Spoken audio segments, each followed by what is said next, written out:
Hey, what's up, guys? So, how strong are you in your sobriety? Today, we're going to be talking about relapse prevention after this.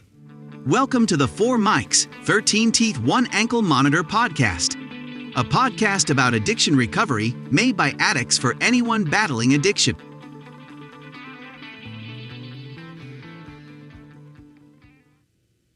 Hey, welcome. I'm Gary Blanks. Hi, I'm Amanda Blanks. We hope everybody had a very Merry Christmas. Yes. So today we're talking about preventing relapse. Yes.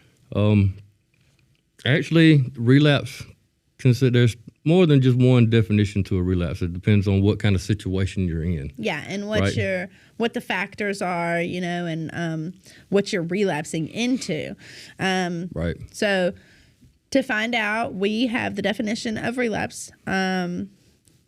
To suffer deterioration after improvement, and deterioration in health after a temporary improvement.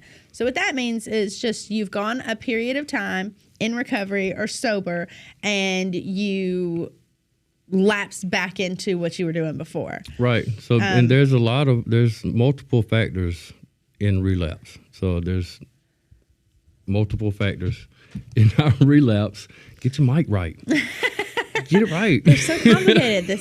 It's not as easy as it looks, you guys.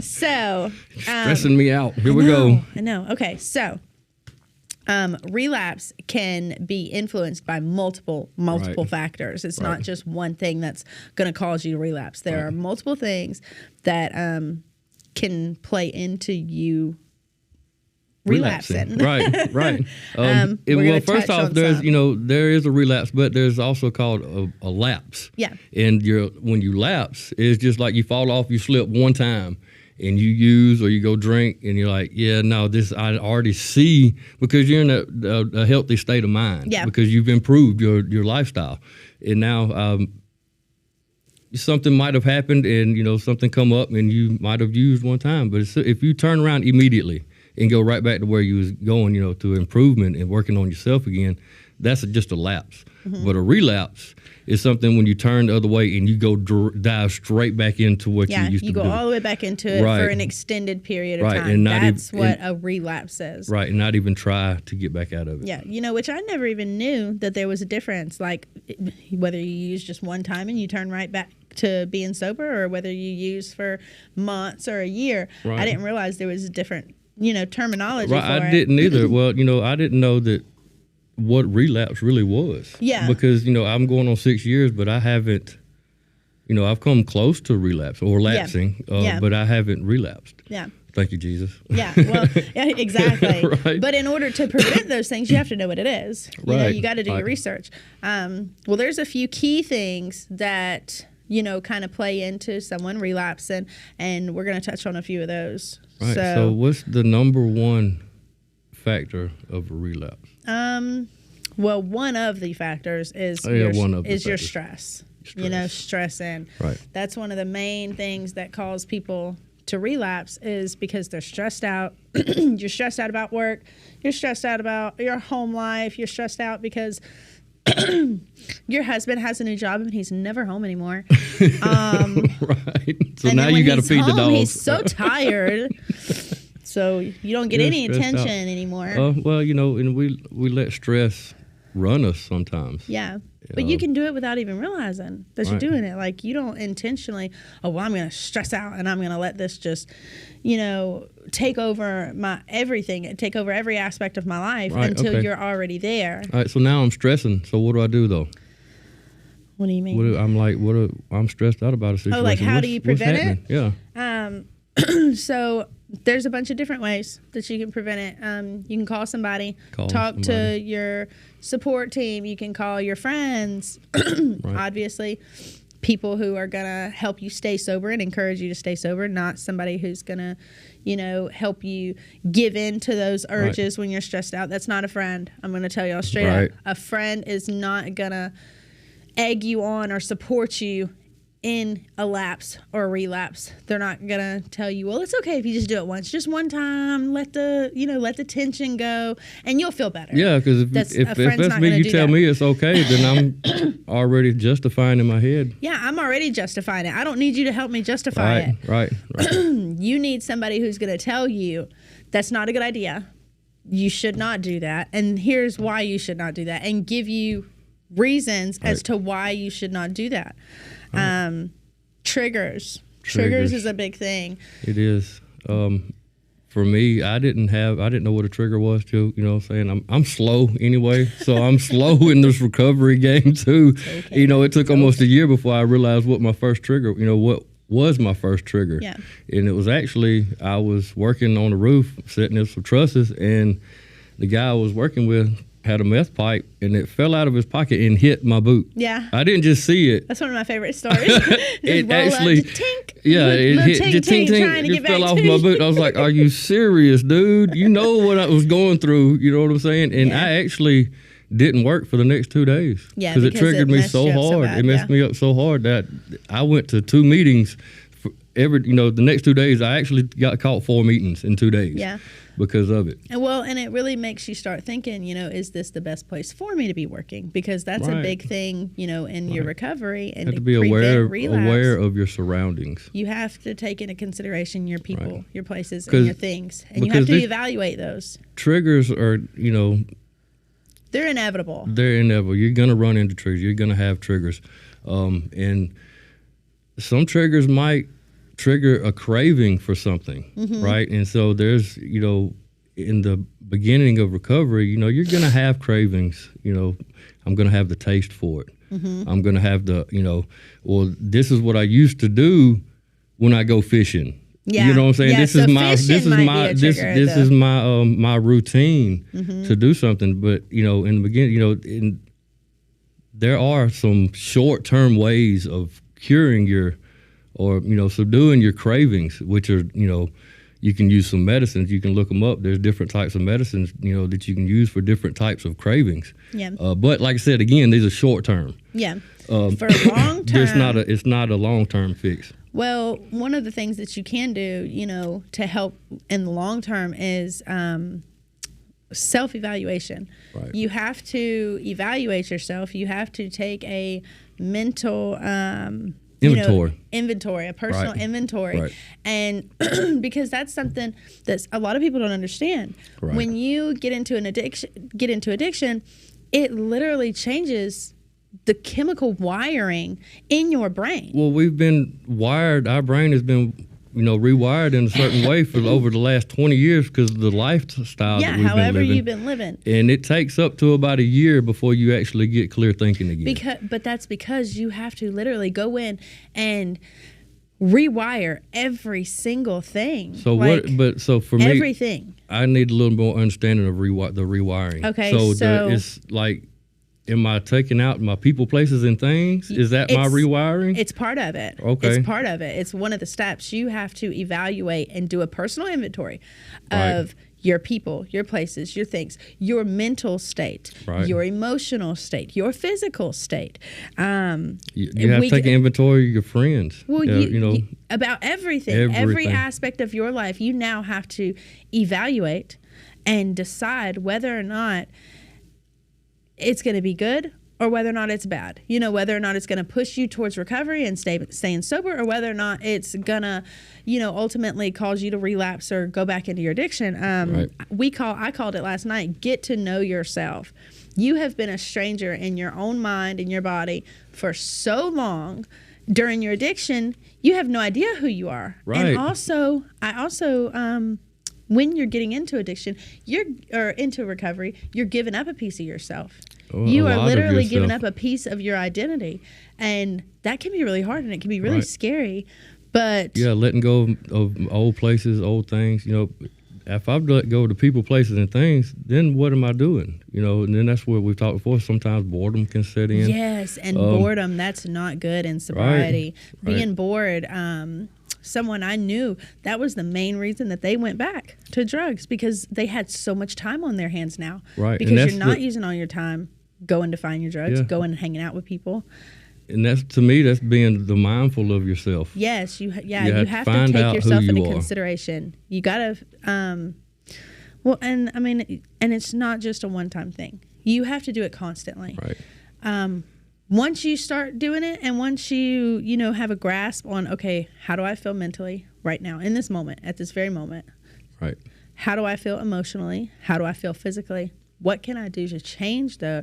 And that was another thing with triggers is you're never going to be able to avoid triggers. Right. You just can't. You're not going to. They're going to present themselves. But the thing is, your triggers are going to change. Well, for me, they've changed. Yeah. It's like for me, for instance, this little guy right here. This was a Christmas present from my From your father-in-law. yeah. Right. And at Christmas time is a trigger for me anyways. Yeah. It gets me, kind of feeling in my feelings because, we've got people that aren't with us anymore. But this one really kind of triggered me, but it was on my addiction side, so I can handle my addiction side of triggers. Yeah. Right. So, but what I know what triggers my addiction is my anger, my depression, my anxiety. So Yeah. that's the stuff that I'm having to look for now is what triggers that. Yeah. And then, the addiction side of it, that's nothing. Yeah. Like talk, What's that's just the that's just the top problem? What's right, the right, root right. So, but of now, those triggers? so now I can work through this trigger. This is something I would have kept my stuff in it. Yeah, exactly. But I opened it up. I was like, okay, what is this cool? And then I opened it up, and there was this guy in there. Y'all see that? Little Ziploc baggie. Yeah. But them things right there, whether it's a 5.5 or a gallon-sized bag Ziploc, it Ziploc, triggers that's it. me. That's all it is. Right, right. But then on the inside of it, I love it though because it kind of triggered me. I was like, I'm thinking about this. But then on the tag, I can't exactly say what it says, but I have to change one word. Thanks, pops. But Yeah. it says, "Don't do stupid stuff." Yeah. It's a constant I love it. It's a constant reminder. So I'm going to keep this in this bag, right? Yeah. I'm not going to use it as a keychain. I'm going to keep this in this bag, And now I got that under control. I got it under wraps. Yeah. So it's a situation of what are you going to do when you get triggered? Yeah. So. Because you do have control of what, how Right, you you deal have- with that you trigger, have the how choice. How you just deal with it. The Right. word How are you went going to away. deal with it? Yeah. I love it. Yes, you finally had that moment. It was I knew just it was gone. coming. Just floated away. Right, but but then But you- again, if it's too strong for you to handle, just throw it away. Don't even worry about it. Yeah. You know what I'm saying? Just stop thinking about it and call somebody, and Yeah. that's the support system. Yeah.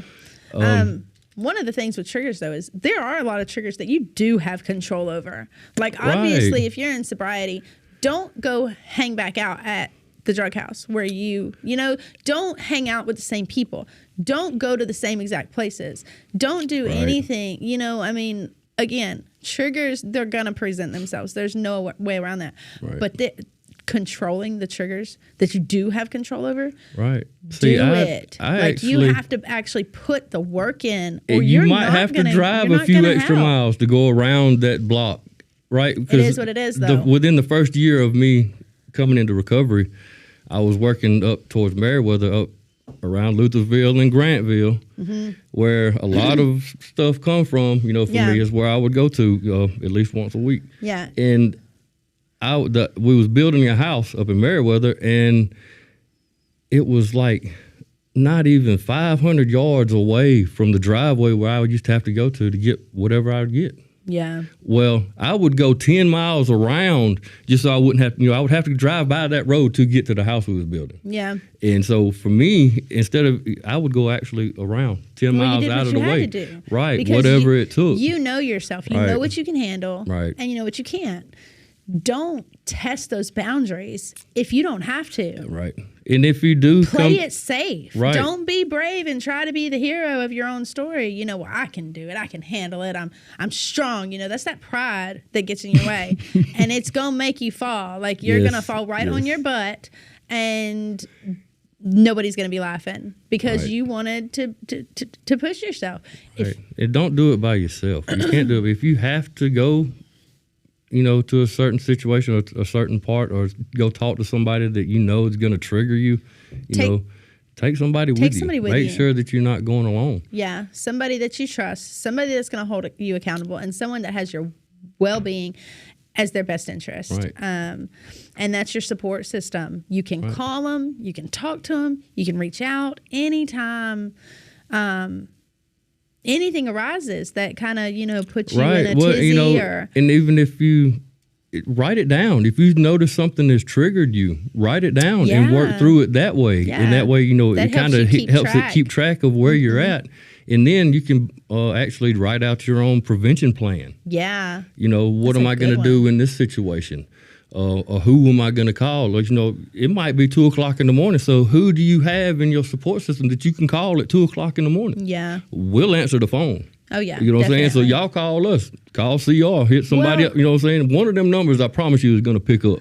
And a lot of times, too, though, the writing stuff down, that's a coping mechanism in itself. And It is. Really good one, because then you have, it's not just stuff in your head that you're thinking. Then you have a visual. You have something physical that you can look at and figure it out. And a lot of times that helps. It does. Because mental thoughts and, they're just... Well, it also helps me, too, because I'm getting old. I only remember stuff. I don't remember stuff. I don't know if it's because all the drugs I smoke. Up there. Might help keep track of stuff. Right. Lists, Write it down. My goodness. My mother-in-law is the queen of lists. She's got a list for everything. But I can't say anything because I've kind of take this everywhere. You do. And we got some new click pens. Thanks, What's happening? Yeah. But so the challenge your thoughts. Challenge your thoughts. I love and that being one. mindful of yourself. I love the challenge your thoughts. Right. Because you can use that in the moments where you start to, you start to get overwhelmed. You start to think, well, if I did it, I could, you start rationalizing. Right. Well, and that's, in a relapse anyways, it starts right up months ahead of time in your head. Yeah. Because you eventually you talk yourself into it.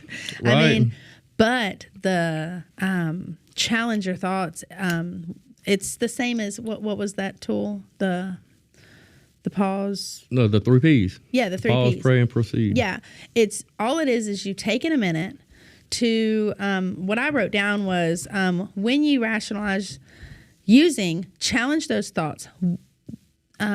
Think about the reality of what's going to happen. The outcome of your actions that you're trying to talk yourself into doing, that you're trying to tell yourself, well, it's okay, I could get away with it, or nobody would know. It's just one time. Think about the reality. Add some reality Am I going to factors actually to that. die if I use one more time? Yeah, and the reality is yes. Yes, people I do it every day. That. Right. Every single day, they're like, well, just one more time. That one more time is your last time. Right. That's it. And you never know when that last time's going to be. And it might not kill me. No. But I know that one beer is going to turn into a 30-pack before the next month comes around. And that's going to be with anything. I can take one pain pill. I can smoke one joint, But eventually it's going to get more frequent. But then, be honest with yourself. I mean, you're sitting here trying to talk yourself into using again or going back, not even just using, because there's other issues, There's depression, there's anger. Well, so what if I get mad today? I'll be happy tomorrow, Right. Well, add some reality to it. What's going to happen if you get mad that day? You're going to hurt people's feelings. You're going to push people away. And then you're going to be dealing with whatever is really going on by yourself. That's the reality of those situations. And it really helps to kind of take a minute and to really think about the outcome, long-term or short. Right. It really helps to kind of put it in perspective of whether, do I really want to do this? Do I really need to do this? Right. But then you got to think, too, what am I going to lose? I've done gained my family back. Yeah. I got my car, paid off. Yeah. Got a house. You know what I'm saying? So here I'm going to end up being wifeless, dogless, carless, houseless. I'm going to be, the outside then you're game. Going to get a guitar and sing a country song. That's what that sounded like. I'm gonna be you outside, had all the perfect ingredients for your own country song. Right. But it's real though. All jokes aside, you can lose everything that quick. Ask any addict you meet who's in recovery. How quick can you lose everything that you've gained? It depends on how quick you get comfortable at where you're at. Yeah, and most you of can us get complacent.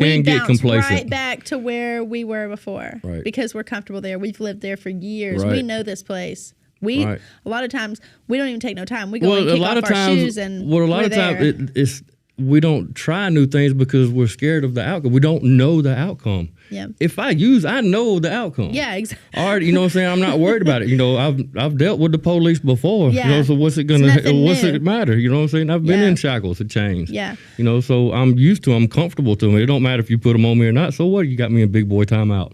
I'm gonna get back out this corner. That's what we call jail to our young children. It's big boy timeout. We tell them that they got a big boy timeout. But, you know, I've been there before, you know, it's just a little slap on the wrist, you know, but it's comfortable. You know it. You've lived it. But when you come back out, though, you've done lost everything. Yeah. Right. So hang on, I've got one more, too. Yeah, what was Who was it? The mental health problems? No, it was, I can't remember. Don't get comfortable in your sobriety. Yeah, the complacency. Don't get comfy. Complacency. You know, because you can talk about this a little bit because you've gone 10 years. Yeah. And again, I've said it time and time again, and I'll keep saying it. It's hard once you go. Like, a lot of people believe that people who are in their sobriety for longer, that it's easier. You know, it almost comes natural, which some things do. You know, right. Some things do. I'm not going to not give you any hope because and the thing is, though, some things do come natural. And, you know, with the taking personal inventory, once you do that for so long, you automatically start doing it, right. like without even noticing that you're doing it. So some things do start to it starts to become more part like of habit. the routine, right? Yeah. And this is what gets me through, you know, but whether it's day by day. Getting to the point where you've been in recovery for so long, you know, you start to think, you know, basically what we just said, we start rationalizing it. You know, rationalizing it. That sounded weird. It's a weird word. You start telling yourself, you know, well, I've been sober for this long. I can handle it. Justifying, I can handle it if I go back into it, you know, just one time. But even I know, you know, if I get a bottle of wine, you know, I'll drink it tonight, and then it'll turn into, you know, I'm just going to do it the one time. Well, then it'll turn into, instead of one bottle, you know, then it's you're going to be going back to the store, right? Then it's twice a month. Then it's once a week, you know, and right. I know that. I know that's what it's going to turn into. So you really have to stay strong. You can't get comfortable in your sobriety and start. Well, I mean, there's always room to grow in. I'm gonna always have something to work on. Oh yeah, and there's always something to learn. So there's always something new to learn, and you know, and find out about yourself, learning about yourself, and then you know, the more you find out about yourself, then the more you'll be able to see where you're off, where you're getting off at. Yeah, and you know, and then the personal inventory, you know, whether it's your health, friend inventory. Yeah. Just whatever. Something that really helped me with keeping my sobriety, because you get bored in your sobriety. It's just what you do. You get bored in your sobriety. Okay, well, I've been sober for 10 years. You know, I got 3 kids now. But what am I doing? What am I doing? Right. I'm not doing anything. I'm just sitting at the house all the time. You know, Dad goes to work. Everything is like on repeat every day. You got to find something to stay busy with. Yeah, right? so being up here and doing the podcast and talking about all of these things that is, you know, going to help somebody from relapsing, that has helped me so much because I'm not bored anymore. Now all week I have a topic that I have to work on. I've got all these points that Mr. Bell Dollar sends me to study so that I don't get up here and mess up. Right, but it helps us. It helps. It helps us really in does. the end because we're actually, it's like, you know, I haven't relapsed, so I don't know what relapse is. I've never even looked up the definition until last night. And I'm going on to 6 years. You know what I'm saying? So, hey, you know, I guess I'm ahead of the game. I don't know.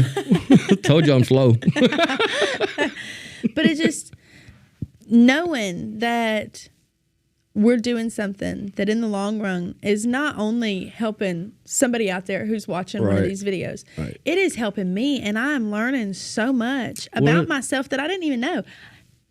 Last year, Bill would have come up to me and asked me to be on the podcast. I'd have run away so fast. You did. Yeah, I did. A couple of times. I did. But it's different. Like, once you accept your sobriety and you accept the fact that, okay, I got to stay busy. I got to find something to do, something positive to put my energy into. it just, I don't know. I really can't explain it into actual words. It's a feeling of like just purpose and peace and, Right. you know, it just feel, worthy of yourself. worthy. Yes. And I mean, and that's something that everybody Yes. in addiction struggles Right. with, is feeling worthy and feeling like they matter enough to do Right. anything I mean, different that with their might be life. another thing. That's, and as far as you being mindful of yourself, where are you at? How do you feel about yourself? Yeah. Where's your self-confidence Do you at? love yourself? Right. Do you love yourself? Have you forgiven yourself? Yes, that's a big one. Right. Because we can get stuck in the past, and like I said, 2 Corinthians 5:17 says, therefore, if any man is in Christ, he is a new creation. The old has passed away, and behold, the new has come. yes. So, for us, that's where we're at, because that's the only way that we stay sober is through Jesus Christ. Yeah. And that's the number one thing. And I'll say it till the day I die. I'm a slave to Jesus Christ. I want to do what he wants me to do. Yeah. But the thing is, you have to let Jesus work in you. Yeah. Right? So now that I've accepted him into me and in my heart, I accepted Jesus Christ, so God has recycled me. Yep. I'm recovered. Yep. He done took all the trash. Brand new. He done sent Jesus into my heart through the Holy Spirit, and now he's inside of me working out all the trash, and he's recycling the good, and he's built something brand new. That's the potter and the clay. Yeah. With the clay. All of your trash, a lot of people Right. might call it baggage. You just call me but white trash? It's your past, maybe. Right. It's your past, though. Right, It's everything that you've done in your past, all the bad, everything that makes you feel bad about yourself, makes you feel worthless, makes you feel less of a person. All of that is your trash. Right. And Jesus is throwing it away. He's getting rid of it. Right. There is no trash anymore. Yeah, get But out that man's garbage. I was going to say, but the key is let Jesus keep it. Right. You Well, let cannot him keep throw it away. going- He's not keeping it. no. God done throwed it away. It's he done separated it so far away from us. Yeah. But you got to leave it there. You can't Right. keep going back and picking it up and bringing it back inside to play with it. Right. Right. Give it to him and let him keep it. Let him have it. Let go of your past and move forward. And when new things arise, again, give it to him. Right. He will take it gladly, and he will help you in all ways that you need help that nobody else knows about. But you've got to give it to him, though, like wholly, all of it. See, and that's what helps me with my triggers on my anger and the depression and my anxiety. I can handle the addiction side of it, like I said and the before. triggers and right, stuff like right, that. Right, But it's I really, can see it all day now and be like, yeah, I know I don't want that. It's really the things of the mind and the heart and the soul Right. that you've got to let go. You got to give it to him. And really, that's what's going to heal you in the long run is fixing all the inside stuff that's all messed up. And then the outside, you're going to see the results after you fix the inside. There'll be light in the darkness. Yeah. I just want to tell y'all, though, we talk about a bunch of different stuff here on these podcasts. Today is, the steps to relapse prevention. We have a bunch of other videos. If you didn't get what you needed from today's, talk and y'all check us discussion, out. go look. We've got a bunch of them. There's got to be something that we have talked about that will help y'all. Y'all ain't special. There's something There's on there. something on there that's No, going I'm to kick. kidding. But that's the good thing about us being up here doing it. We're not no perfect people who's never been in trouble. We've never done anything wrong. We've never been, we don't know nothing about the drug life or, the struggling life. Right. We have lived it. We have lived it. If you Yes, need help or definitely. you need to talk to somebody, reach out to people who get it. And we get it. Yeah, So we y'all get reach it. out. We get it. And we've got other videos, YouTube, TikTok, Instagram. Y'all go check us Yeah, out. all We're of on it. a bunch of different platforms. So if you're watching I promise this, we got something for you. We got something for all right, everybody. there's something out there. Y'all keep checking us out.